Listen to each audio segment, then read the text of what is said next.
Thank you to everyone joining us today from across the country and around the world. I am Abby Schwab, Vice President of Programs here at Conscious Capitalism, Inc. On behalf of the CCI team, we appreciate you taking the time to learn and grow in community with us. Today, we're excited to be sharing space with Victor Cho, board member and former CEO of Evite, amongst many other accolades, to discuss the fourth stakeholder, balancing business and society, now with a splash of AI. Hey, Victor.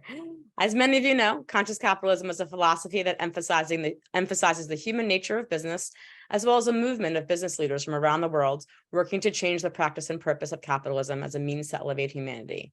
Conscious Capitalism, Inc. is a nonprofit organization dedicated to catalyzing that movement by creating learning opportunities like today's session and building systems of support for practicing conscious capitalists through our Senior Leader Network membership and engagement with our local chapters.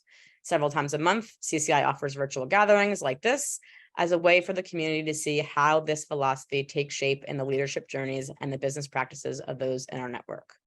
Today's gathering will run for about 45 minutes. Victor will present for about 25 or 30 minutes, and then we'll transition to audience questions during the last 10 or 15 minutes or so of the session.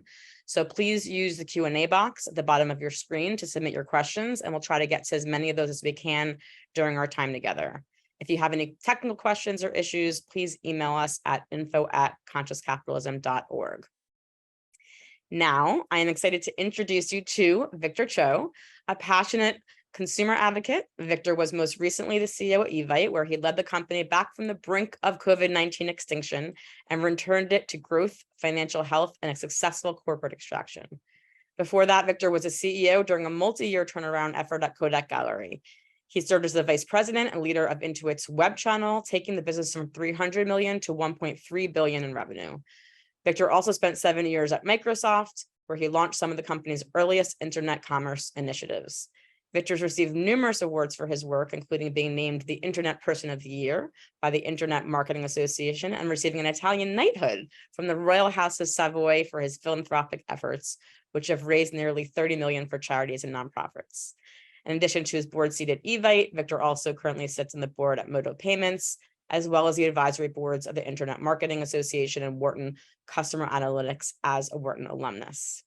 Victor, it's always a pleasure to spend time with you. I'm really looking forward to hearing from you on your stakeholder framework. So good. I think, sorry, I missed my cue. I think I jumped in at the pre-introduction and I'm like, oh, wait. We'll take you. Up your mojo. It's great. Like I always like to make speakers feel very comfortable as we're reading their all of their accolades in front of them and see how how they react. So you did wonderfully, but really excited to hear from you. Really happy to have you here. I know you've been out speaking and writing about this topic for quite some time now. So just really happy to be sharing it with our broader community.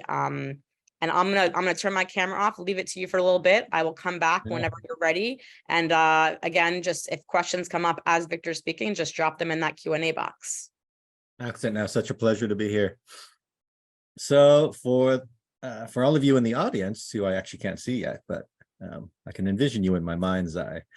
We're going to be talking today on a topic that's near and dear to my heart, which is how do we elevate businesses into a higher state of citizenry. And I love Conscious Capitalism as an organization because it's one of the maybe the preeminent organization that really has led the charge on that, right? How do we elevate folks into more conscious leaders? So I got involved in the I'll call it the movement over the last 10 years, I would say. And what I'm sharing with you today is the culmination in at least 10 years, maybe more, of my learnings as a CEO in terms of this journey. What I'd love to give to you guys as a gift, I think every presentation should be a gift and somebody should walk away with what I call a golden nugget. So my goal for all of you is that you just walk away from the next 30 minutes or hour, or however long you can spend with us, with a change in behavior or a change in mindset, where you think, wow, I didn't think about the world that way, but that's probably a better way to think about it. And I'm going to go incorporate that into my day-to-day. And the slides I'm going to take you through are around this idea of the fourth stakeholder, which is society. And the title is, I like this title, No More Mercenaries, which I will explain here shortly. So let's jump into it, assuming I can get the second machine to work. Hold on. Here we go. So let me start with, this might be basic for a lot of you joining the call, but this idea of stakeholders, like what are stakeholders in a business? You can slice up your business into a lot of different stakeholders, but at a high level, just think of a stakeholder as it's a group that you're serving. It's a group that you care about as a business. It's a group that you're having a conversation with or some kind of dialogue. And maybe most importantly, it's a group that can change the behavior of you as a business. So you're not just broadcasting out. A stakeholder is someone where you're paying attention. In the all the different ways you could slice stakeholders, I like this one, which is talking about the shareholder. So these are the investors that actually have put money into your business. These are the stock owners of your company. The customer, right? Who do you serve? Who are you actually providing services to? And the employee, who's doing all the work, whether that's employees, contractors. And a lot of companies will embrace those three. It's a very common triad in terms of stakeholder balance. The fourth stakeholder, what I'm proposing is society needs to be added to this triumvirate as a fourth stakeholder, as a very discrete stakeholder. And that is, I would say that's not a thought that has been out broadly. I think it's hopefully the new part of the conversation that I'm adding into the mix. And the reason that it's important to call it a stakeholder is stakeholders in business, as you're running a company as a CEO, you actually have very specific processes and approaches and methodologies and measurements for your stakeholders. And society is a tough one because it's this big amorphous blob. But my contention is that when you treat it as an actual stakeholder, it's going to take you to a lot of the right decisions in terms of societal impact. So let's dive into that in a second. First, let me explain this idea of mercenaries versus other types of companies in the world. And I generally don't like to label things because I think labels can be dangerous, but in this case, I think they're actually quite valuable. So this is a very simple taxonomy of businesses in my mind. Right? And let's start at the bottom, right? You have business criminals. So think of an organization that is acting criminally. The mafia, right, is an organization that acts in a criminal way. There have been some recent cases in the news, right, of executives effectively blatantly breaking the law or defrauding individuals and then go to jail, right? Those are criminal businesses, and hopefully no one on this call is in that bucket. The second tier is actually the lion's share of companies in the world still, and I call this the mercenary tier. And what is a business mercenary? A business mercenary, if you think back to that stakeholder framework, is a company where really the only stakeholder that they care about is the shareholder. Now, they may be what I call a mercenary in disguise, where they kind of talk about the other stakeholders, like customers and employees. They say, oh, yeah, of course, that's important. But you can tell the language of a mercenary, which is it always degrades down to the dollars, which is, oh, yeah, I'll do the right thing for the employees if it's going to help make me money someday. And I'll come back to that thought and to why that's actually a very dangerous thought. It's not true stakeholder balance. There's the next tier, which I call business citizens. Luckily, there are more and more companies that are actually operating in this mode. And a business citizen is simply a company that embraces, in my mind, this idea that, no, you do actually have multiple stakeholders that you're serving. This goes by lots of different terms. The stakeholder balance is a key component of conscious capitalism. Stakeholder capitalism is an actual term, but the core thought is simply, yes, I have multiple stakeholders that I need to balance. So I'll allow that previous slide that I showed you. This is where the focus of this presentation is, because I could do a whole separate conversation on why mercenary should move up into citizen. But the gap that I'm addressing here is it's hard to be a citizen, right? It's actually very hard to balance. It's one of the hardest things you do as an executive is balance competing stakeholders. And so what I see as a gap is people need tools to do this a little bit better. At the highest level, I'm not going to talk about this tier a ton, is what I call business saints. And I would argue all of the companies that have truly embraced CCI's ethos are actually operating in this mode, right? Their entire business is focused on doing good in the world. They are stakeholder balanced. They're thinking about all the right things. And so again, that tier is in great shape. Any company that I run into that's embraced conscious capitalism, for instance, I'm like, no, you guys are good. You guys are saints. One simple way to think about this taxonomy is in the context of a society, because I think that's important. There's no way that all companies in the world will end up being saints, just like there's no way all citizens in a country are going to be doctors and you could argue, who are the saints? Priests, right? The people at the highest end that are devoting their entire life to societal good, people that are running nonprofits. But that doesn't mean that you can't elevate the mass population into better behavior, right? You want your citizens to be good citizens at the high level. And so this whole presentation is around, how do you do that? How do you become a better citizen? I will say, I'm not here to talk to you as a saint or a mercenary. I've absolutely been a business citizen through my career. So at Microsoft, I got exposed early to this idea of stakeholder balance. Microsoft was one of the earliest companies that did amazing employee-focused work to make sure that the employees were treated well. Stock ownership for everybody in the company, flexible time, flexible work. The crazy kitchens that you see in the tech sphere. A lot of those started at Microsoft. So I got the religion of, wow, you do have multiple stakeholders. And then at Intuit, I learned the power of the customer stakeholder. That's a great example for those of you that don't know it, where Intuit pretty much has beaten Microsoft historically in almost every business segment on the strength of its customer centricity. So it will just really, really understand who is the customer, how do you serve it, and that created shareholder value over time. So out of those businesses, I walked away thinking, of course, shareholders, customers, employees, you need to balance them. And then as I took my 2 CEO roles, I wanted to bring in my own personal focus on, okay, well, how do I make these businesses act as better citizens, right? How do I deal with the societal stakeholder? And I came to the conclusion over the last decade that there isn't a good way to do that. The other stakeholders have great methodologies that you can look at and say, oh no, here's how I think about it. It was missing for society. And so that's what I'm here to present to you today, which is, well, what's a better way or an easier way to think about that? The gaps, one way to think about it is, well, what are the gaps? Like, why are you out there talking on this, Victor? There's a whole website I'll point you to with 20 plus articles on this topic. You're getting the capsule summary. Like, why am I doing that? And the reason is there are some big gaps. There are some big gaps as I look across the business world at how companies are operating. And we'll click through each of these in a second. But at a high level, right, companies could be just doing a lot more. And it doesn't require crazy gyrations of their business model. Like, they could actually take their business ecosystems and do much more positive in the world. So we'll talk about that. On the flip side, there's the harm that a business creates, and they could do a much better. This is probably one of the weakest areas. Businesses are not thinking about the downstream second order impacts of their business. So that needs to change.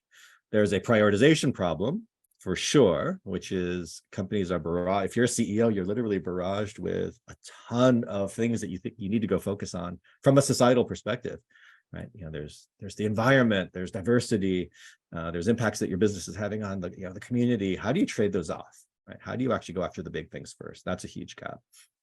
And then the last piece is this idea that in general, businesses are still running as little siloed decision-making entities where the executives are just making all those decisions and they're not getting great societal buy-off. That doesn't happen with the other stakeholders, and I'll talk about that, right? We need society to be treated as a stakeholder. So these are the 4 areas in terms of the frame. And let's jump into each one of them real quick. So do more good. What does that mean? There's a tiering of good. If you think about a business, if this guy is a business and you think about, well, how does a business do good in the world? Let's stop at the top. Let's start at the top. So the highest order of good you can create is that your business is inherently good, right? If you're a business and you're trying to find a cure for cancer, I would argue that you're probably in the inherently good space. If you succeed as a business, something good has been done for the world. Not every business is in that bucket, right? And every business can't be in that bucket. We need businesses that make chairs and roads and other things. At the very bottom, I will describe redirected impact, because this is unfortunately, probably the big gap. People think, okay, well, if I'm not going to be a saint as a business, then well, I'll just run my business and I'll take some of my profits, some of my revenue, some of my employees' time, and I'll redirect that to some social cause, and that'll make me feel good. And by no means am I saying that's bad. Yes, like that's a great thing to do. The golden nugget I'd love to plant here is that's a small percentage of your business's ecosystem footprint. Meaning, typical way that companies do this is, I'll take a percentage of my profits. So if you have a business running a 20% profit margin, which is a very healthy business, right? That's software level profit margins. And you give a percent of your profit, you've given it a percent of 20%, right? So you're at a fraction of a percent of impact relative to your total revenue scale. I'm here to tell you, you can do way better than that by looking at your business model in a more creative way with something called attached impact. And let me just walk you through an example of that, so it makes it more visceral. Attached impact is leverage, right? It's something where your business grows some multiple, grows 5x, and the society benefits in lockstep. So as your business succeeds, benefit gets created, but way more than at that small fraction of a percent impact that redirected impact has. And the great example I'll give, Abby mentioned that we had raised $30 million plus from Evite in donations. Evite donations is a very simple widget that is embedded into the flow of Evite, the online invitation company, that simply asks you, hey, instead of getting gifts, or in addition to getting gifts, would you like to use your party to raise money for a charity? That little addition to the business model generates roughly on a percentage of revenue perspective, a 30% benefit, meaning for every $100 of revenue that's generated, right, roughly $30 of donation value gets created. So that's a 30% impact relative to revenue scale, not a fraction of 1%. And that's just a simple thing that Evite can do to drive impact. I would argue every business in the world can do similar things. Another great example of this is Walmart, which told its supply chain, hey, we'd like all of you to have recyclable packaging by 2025. Huge, like hundreds of billions of dollars of impact that goes through its system, right? Way more effective than donating some dollars. So that's the first one, right? Do more good, be more creative about the business model. Second one is second order impacts. Get on top of second order impacts. So what does that mean?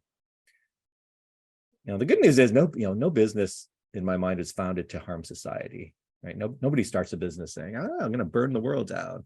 I'm going to kill a lot of people. Like, that's not their intent. Even the cigarette manufacturers, when they started their business, didn't actually know all of the harms of cigarettes, right? People were smoking. That was something that people did. People smoked, and so they were like, hey, let's turn this into a business.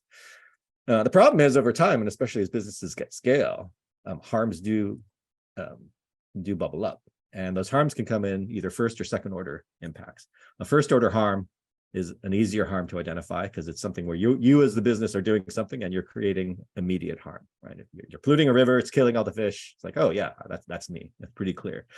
Second order impacts are more insidious, but they are to a large degree the types of downstream harm that we need to worry about most as a society, because this is where an individual business is only a fractional contributor to the harm, right? So in that model, you as a business can't solve it yourself. You can't solve it yourself. You need to work with other folks. And there's really only two ways to solve these second order impacts: regulation and collective action. One of the best examples of second order impact is the social networks as a collective. Right? The amount of smoke or even fire that you see around social networking as an industry and as a product concept is massive.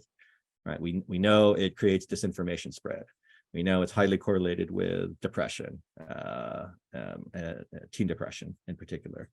Right? So there's all these signals around, wow, there's probably something not great about having these systems running at scale, but any one company can't solve it. Right? They need to come together, or they need to get regulated. These are the two ways that second order effects get impacted. Sadly, our world today operates mainly in a world of regulation, right? Companies, because it's a removed impact, they say, "Ooh, well, I can't solve it all myself, so let's just wait and see. Let's wait for the world to burn down bad enough that the government comes in and regulates the industry, right? And then we'll buy time." And that's just a horrible way to operate as a society. Right? It's way more effective to come together in collective action and resolve it. And you're saying, well, that sounds impossible. Like, that means a bunch of businesses that are competitors are going to come together and actually work together to solve something. And yes, it has been done. It's done rarely. And no, I'm not going to show you some adult content here on this Zoom, but the motion picture rating that you guys all know, because I assume you've all watched movies, was created by the Motion Picture Association, which still is, a proactive collective of all of the major studios. And they came together back in the 60s and 70s and said, you know what, we're releasing content that probably should be controlled in some way. We shouldn't just release a slasher film to a 12-year-old kid. And so they self-regulated, they came up with their own rating system, and they applied it across their own industry. And I applaud that. It's such a great example of it can be done. You can come together. Social networks should do the exact same thing, right? They should come together as a collective, put in the resources, make the investments to understand what are the downstream impacts of their industry, and then agree to resolve it. And if not, they're going to get regulated. That's the second bucket, right? This idea of second order impacts, and you're not going to solve it alone. You need to operate as a more elevated citizen to do that. The third big element of this idea of a fourth stakeholder is biggest swings first, right? So you got to work on the things that matter the most. And this comes down to this idea of critical few versus trivial many. So the huge gap and challenge that I see, and if I saw this as a CEO, there are a lot of things wrong that you could point to in terms of your business and its impact in terms of society. There's lots of different micro groups that are saying, well, hey, this is an issue. You need to go solve this. And so what you end up with as an executive is literally 100 things, all impacting the society. And everybody wants you to do them, and everyone's very passionate about it. And there's no way that you can go solve those 100 things and still solve the most important thing first. So it's this idea of the critical few versus the trivial many. It's what you do as an executive, right? It's what you do for your customers, right? You have customers that actually have a lot of issues, and you don't solve them all. You solve the ones that matter most. So business needs an engine to do that. And the big flaw that I see is there's a lot of energy in the system to try to find a single metric to do that. And unfortunately, society is too complicated, right? That list of 100 things is way too big. So there is no unifying number that you can give and say, oh no, just rank them all on this number and then go top down, right? It actually doesn't work. You actually need a matrix, not a metric. And the matrix that, from my perspective, captures everything that we've talked about, right? It captures this idea of how much good are you creating? How much harm are you creating? Is it you, right? Is it your collective industry? All comes down, will fit on what I call the impact times responsibility matrix. So what is this? It is, what is the vertical bar first, right? What is the impact that we're talking about here, right? Is this a small impact with a small number of people? Is it a massive impact across hundreds of millions of people? Is it a severe impact across hundreds of millions of people? So the higher up, right, the larger the impact. And then what's your responsibility, right? Is this something that you're only a tiny bit responsible for? Or are you pretty much 100% responsible for? When you grid everything on here, and this again, you can put not just the things that are broken, but you can also put the opportunity for you to have positive impact. And that's, again, one of these important trade-offs, right? It may be more important for the society for you to do something positive and create some positive output than it is to go rectify a small harm that you're creating, right? That would be the better thing for the society. So you put them all on here, and then that gives you an ability to say, okay, well, what do I do first? Well, clearly you would do the upper right quadrant first, right? High impact things you're completely responsible for. Yes, go solve those things, right? You're burning down the forest around you. Go stop doing that. The beauty of this is that it guides you to where do you go next, right? And my argument is you need to go left next. You need to go into the upper left quadrant, right? A high impact, but mid responsibility range. This is the range of collective action, right? This is where businesses fail today, because they look at that quadrant and they say, ooh, that's hard. I'm just going to go down. I'm going to go down this list on the areas that I can control and to the small, minor, micro things, and they're leaving the bigger opportunities off on the side. So there's a whole set of articles that detail this, but hopefully that makes sense at a high level. The fourth, this idea of societal buy-off. What does that mean? So again, coming back to this idea of what is a stakeholder, right? A stakeholder is a entity where you have two-way dialogue back and forth. You have this clearly with shareholders, right? Shareholders have multiple mechanisms, whether it's the board, which has shareholder representation, or shareholder meetings, or people voting with, owning your stock, right? There's lots of ways for that dialogue to happen. For society, that's hard, because if you think about, well, how do I have a conversation with society? It's this big amorphous thing of hundreds of millions of people. And my contention is, no, it's no harder than it is for a customer. It's maybe a little bit more nuanced, but you can do all of the same things that you would do for your customer stakeholder, which is probably the best parallel, right? Your employee stakeholder is pretty refined, pretty defined, because it's a group. But what does this what does this come down to? There's three simple things you need to put into place. And again, you get all the details in the articles that I posted online. But they come down to, well, you need listening posts, right? You need to understand what is the ambient societal input that's talking about your business, that has concerns about your business. The reality is you actually probably have most of these listening posts already if you have good customer telemetry, right? Because you have support centers that are gathering customer feedback. You're doing a net promoter survey that's getting that feedback, right? You're monitoring the PR and social buzz, right? You're seeing what's out there. You're monitoring what's going on with the government in terms of legal actions related to your industry. So you probably have if you're a sophisticated business, you have a good set of listening posts. You just need to tease out the ones that are the societal signals. You have employees that are talking about this, right? And are passionate about something that your business is doing. That needs to feed into a prioritization group. You need a way to prioritize that, to take all of that noise and say, hey, what are the big things that we think we should go do? And then you need to put that into a set of action plans. Now, very tactically, what does this mean? It literally means, if you imagine 1,000 things that society is talking about and your prioritization group has bubbled it down to the top 4 or 5, those 4 or 5 things are going to go into that prioritization matrix that I showed you so that you can balance it off with all of the other things that your business is doing from a stakeholder perspective. And then you can pick the targets, right? And that's where you can, as a business, say, great, here's our commitment, here's what we're focused on. And that should be transparent. And this one is radical. Almost no company does this, and I'd love to see more of it. That action plan should be transparently communicated back to society publicly, right? In the same way that you tell your employees, oh, you guys have issues? Great, here's what we're going to go do. You tell your shareholders, oh, you don't like where the stock is headed? Here's our action plan. Exact same thing should be in place for society. So that is the frame at a high level. More good, right? Do more with your model. Get on top of your second order impacts.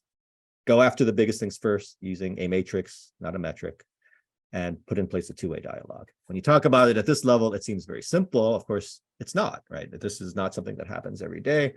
But if a company were to do even just one of these things, and this is the design of the framework when I put it together, like even if you just do one of them, you will start moving higher up into that citizenry tier. Final section I have, because it's just such a hot topic, is AI and the fourth stakeholder. Just so you know, all of the images that you guys have seen were AI created by DALL-E back, almost, not quite a year ago, back in the summer. So all AI-driven artwork, all of the content, I will say, was made before ChatGPT. But an AI was helping me with grammar checking on all of the articles that are online. So it's here. How do I think about AI and this idea of stakeholder impact? And there's a lot of buzz in the societal fabric around this, of course. I've just got 2 slides on this, and I have a whole separate hour-long presentation that I'm starting to give around this topic of the business impact of AI. But at the very high level, the reason it's such a hot topic today, of course, there's the crazy fear elements of people saying, oh my God, the AI is going to become sentient. And I'm not really worried about that in the short term. But what is unique is that all of the technology, which has been worked on since the 40s, we've had neural nets worked on since 1940. We're at a point finally where this technology investment is creating systems that can deal with very complex problems and have what I call emergent capabilities. What is an emergent capabilities? An emergent capability is where the system actually can do something that surprises you because you didn't design it into the system, right? And if you guys have been following what's going on with some of these large language models, like these language models, you can start feeding them problems and they will solve these problems. And everyone looks at it and says, wow, that's crazy. Like how we didn't build it in, we didn't program it to do that. But the sheer complexity of the system, how it was designed, is creating emergent behaviors. That is a milestone moment in the world, right? We are sitting, from my perspective, at the beginning of a change that would be as big as the internet, maybe bigger because of that. The good news is, at least from my perspective, or not the good news is, when I built the fourth stakeholder framework, I had 2 industry segments that I kind of used as my internal checkpoint of, is this going to scale? Is it the right model? And they were, Facebook and the social networking companies, and AI, right? All of the potential future companies that would spawn up around AI, because I knew that was coming as a freight train. And this model absolutely applies. So how do I think about AI and the fourth stakeholder? terms of more good, the opportunity for these emergent systems to do good is off the charts, right? We are going to start to be able to, like, yes, we can do things better. So there's the more prosaic elements of, oh yeah, you're doing X as a business, and now AI is going to make X a little bit better. Yeah, that's good. It'll make the business more profitable. That's positive. It's going to absolutely make some things cheaper, right? We'll be able to do things with way less investment. Where I'm excited is it starts to move into the impossible, right? It's with AI, we can now start solving problems that were basically impossible before. We didn't have the ability to solve them. Protein folding for drug discovery is a great example, right? This was a mathematical problem that was almost impossible to solve. It took years and years. AIs can now do that, in minutes. So more good is an awesome column. Everyone, of course, is worried about the second order impacts. And I might even call these the first order impacts of AI. So what happens when you now have an entire segment that loses jobs? What happens when a country decides to take all of this great technology and weaponize it because they're in open systems, right? And they can apply them, right? What happens to misinformation? This is a crazy one. When the video of me and my voice and what I'm saying can be effectively deep faked, and the audio can be ripped out of this signal and replaced, right? What happens to the world that's already bad with misinformation spread? Repression, of course, governments using it for monitoring privacy. Does it create inequality, either at the tactical level in terms of different groups not being represented by the AI, or at a macro level because you're shifting so much around the society that you create income inequality, which is a huge issue. And of course, there's the Terminator 2 matrix problem of, the thing goes renegade. So there's, this framework works absolutely for figuring out, well, what are those things? Now, the missing pieces, of course, well, which of these things is the biggest? Which should we worry about the most? Which does society care about? Those things need to get figured out. Come back to this other slide. Those things are going to be addressed in one of two ways, right? They're going to be addressed via regulation, which is already, there's already a lot of the world bubbling around. Well, let's go regulate this industry. I'd argue it's too new. We don't even know. A much better answer for AI is robust collective action. And you're starting to see some of the seeds of that where companies are coming together. But again, it's at the very earliest stages, and it needs this group, the collective set of companies that are working on this absolutely need help and assistance. But it can be done, absolutely, if we get in front of it. So that is perfect. I was right at the half-hour mark. I wanted to thank you for a long 30-minute session. You can reach me at victorcho.com. All of this content, all of these articles, available at fourthstakeholder.com, which just hangs off of my personal website. Thank you so much, Victor. I love how tactical this is. And I love that it's very reasonable. It's step by step, how to think about it, how to take an actual action. And it's just a step, right? Like that you encourage. It's just take a first step. You don't have to revamp your entire business model right off the bat, right, or ever necessarily. You just need to take one step. I think it's very easy for people to wrap their heads around. So thank you. No, that was by design, Abby, because I know it's you can't take everyone and say make the full leap into priesthood, because yes, it's an elevated place, it's great, but there is this huge cohort that just if you just give them a path towards better citizenship, I feel it's a flywheel that just feeds on itself. So yeah, amazing. And thanks. I see we have a few questions coming in. If you do have any questions for Victor, please do drop those into the Q&A box at the bottom of your screen. You should see a Q&A button. Just click that and you can enter your question either anonymously or with your name. So let's jump into a couple of those. I see one that's sort of maybe similar between Chris and Peter. Essentially Chris is asking what suggestions you have for a senior leader within a Fortune 500 company where executive leadership is still operating from the profit over people business model. Is it worth staying and trying to initiate change, or moving to a company that's more aligned with conscious capitalism values? And then Peter is saying that he really loves this framework you've laid out, the mercenary, citizen, saint, all that. And how do you think you can get leaders to be nudged or incentivized to move towards the saint direction besides the simply human responsibility? How are we? how are we as, senior executives getting the needle to move? Does it feel like it's better to stay and try to push things forward, to go someplace else? What are we doing from that position to expose people to this idea and get them moving in this direction? Yeah, those, I think I can handle those as separate questions. So, and before I even, let me start with just a little preamble of the current model of mercenary business being mercenary has been around since the beginning of the modern corporation.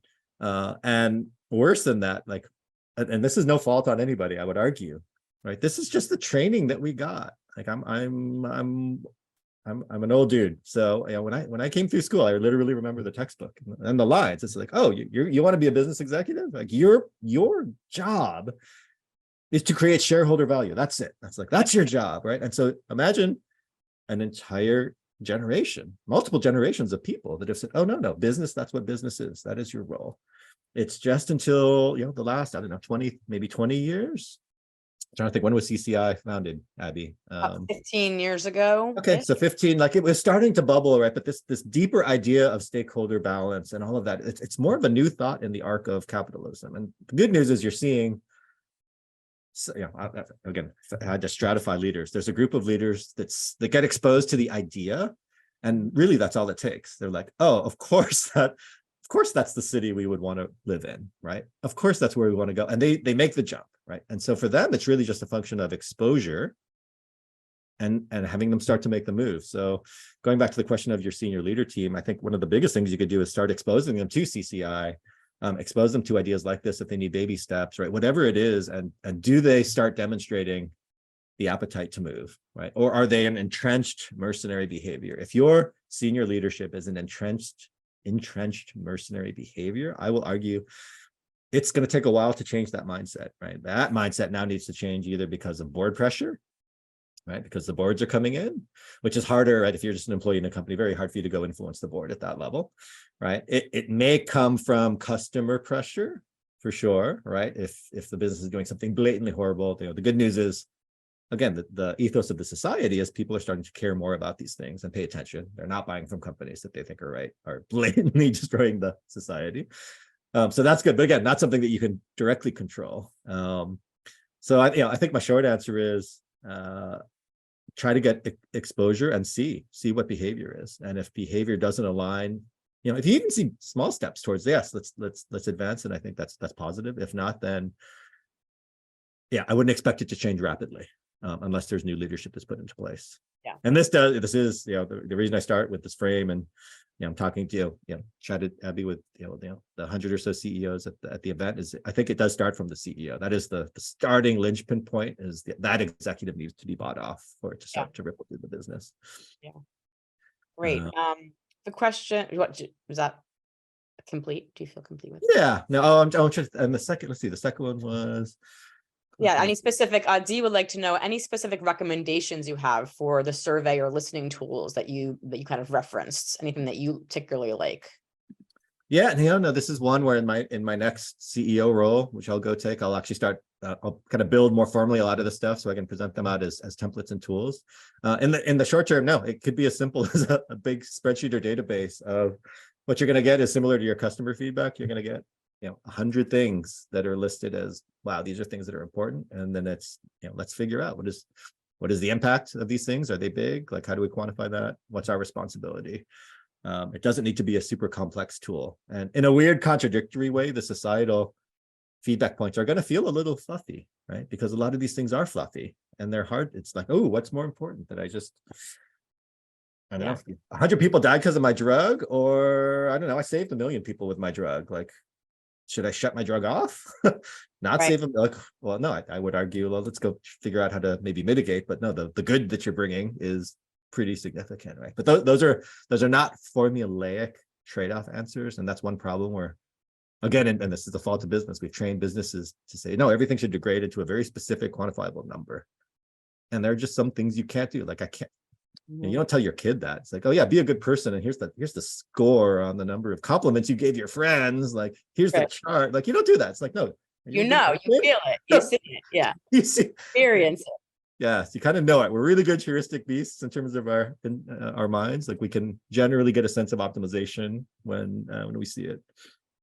Great. I want to move on to Mark's question, which is, with quiet quitting and historically low levels of engagement at work, coupled with the importance of purpose at work, especially among younger generations, how would you as a leader help bridge that gap? And maybe how does this model kind of come into play with the employee engagement piece? Yeah, that's going deep into the employee stakeholder, actually, which there's a little bit of an overlap for sure in terms of if you start building a business that addresses the fourth stakeholder well, there's a increasingly larger percentage of the population where that's going to be one of the biggest drivers of employee engagement and passion. So that those circles have an overlap on the Venn diagram, but they're not complete. There's of course a whole bunch of other things that are going to drive whether an employee is motivated at work, including things, the number one thing historically has actually been, the expertise of the manager, which is fascinating, right? So yeah, I was just reading about that. It's interesting. Yeah, like you could be in a kind of a crappy company, but if you've got a really good leader manager who's building a really good subculture, like people stay around a long time. So no, I don't know if this answers the question, but absolutely, if you're running a business, doing this will have an employee spillover impact. But my message would be there's a long tail of other things that you want for that stakeholder, specifically for the employee stakeholder. I have a question that I want to make sure that we ask. How do you respond to folks, especially now in our current landscape, that say focusing on society or social issues is woke capitalism? How do you respond to that idea of woke capitalism, or is that a real thing, or how does this line up with that? Yeah, this is one of those labels that I think is horrible, right? Because let's create a label for just everything that we don't like, that we think we can cluster under this kind of negative canopy. Let me answer it this way. I don't think capitalism should exist outside of balanced stakeholder capitalism. Right? It shouldn't exist. I'll frame it this way. There are businesses that our society should not allow to exist, that have historically been allowed to exist because they were able to create large shareholder only value. And the huge misassumption, the huge blinders that the society had over the last 100 years was, again, because we were all trained this way, was, oh, okay, well, here's a business with selling a whole lot of something, making a whole lot of money. Of course, it's a good business by the definition of what a business is. And let's figure out, like, oh, it's creating employment, it's doing all these other things. Like, let's let it exist. As opposed to, no, like, why is that business succeeding? That business is succeeding, because it's abusing its employees and not paying them a living wage, because it is, destroying, competitors through underhanded means, right? What is it that's allowing it to succeed? And it's very possible that the business shouldn't be allowed to succeed.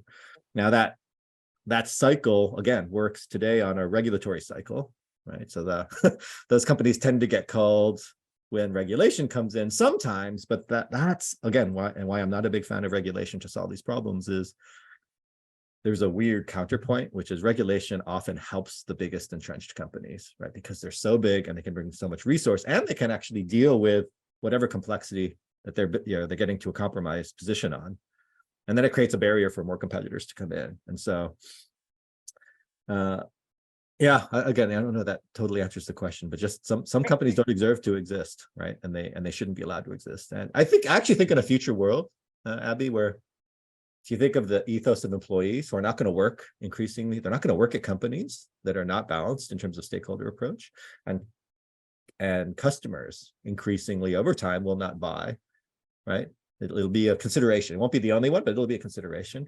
There will be natural systemic pressures that these companies will fail, right? If you're not operating in this model, there is a point. This is the crazy irony. There is a point where not being a balanced stakeholder business will actually impair your ability to be a shareholder-focused company. And then that's a beautiful place. Then the system's actually self-optimizing, but we're not there. It's going to take, who knows how long, 50, 100, maybe 100, maybe less. But it takes a long time to change a system as complex as an economy, right? Well, yep, that's it. And that's why we're here, is trying to just share new ideas, right? Yeah. And again, it's the incremental change. And I know we have a few other questions, but we are at the end of our time. So do you want to do one more Sure. question?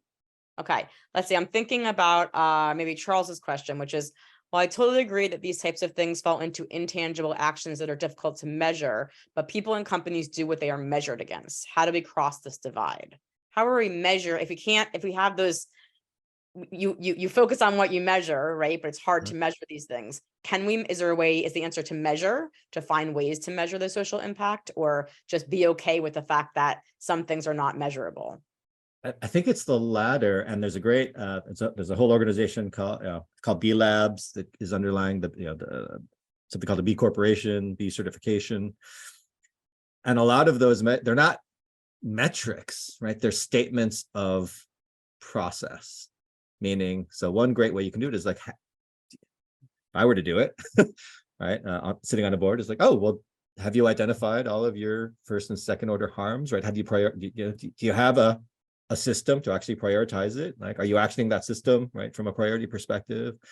And then, the tangible thing would be, okay, let's talk about the resources that you're dedicating to it. Do we feel good about the resources? It would be at that level, right? Are you behaving in the appropriate way? Not necessarily, can you show me the 3 lives that you saved? Now, those are great things to have as well, right? But to me, I think the answer to the question is, let's start with, let's just get the behaviors into the system, right? The outcomes will come. Amazing. Thank you so much. So appreciative of Yeah, your no, time. thank you. Always love Love you, talking Michael. about this. I think that it's fascinating and a great framework, kind of overlay over conscious capitalism and our tenants. It just fits together so well. So it's very much appreciate that. Michael, thank you. Just dropped a survey into the chat box there. If you wouldn't mind taking 30 seconds to just fill out a couple of questions there, we can give that feedback to Victor and make sure that we're continuing to improve our sessions and deliver the content that you're interested in. So thank you again so very much. Thank you everyone for being here, and we'll see everyone next time. Thanks, everyone. Thanks for the time. Thank you. Thanks, Abby. Thanks, Michael.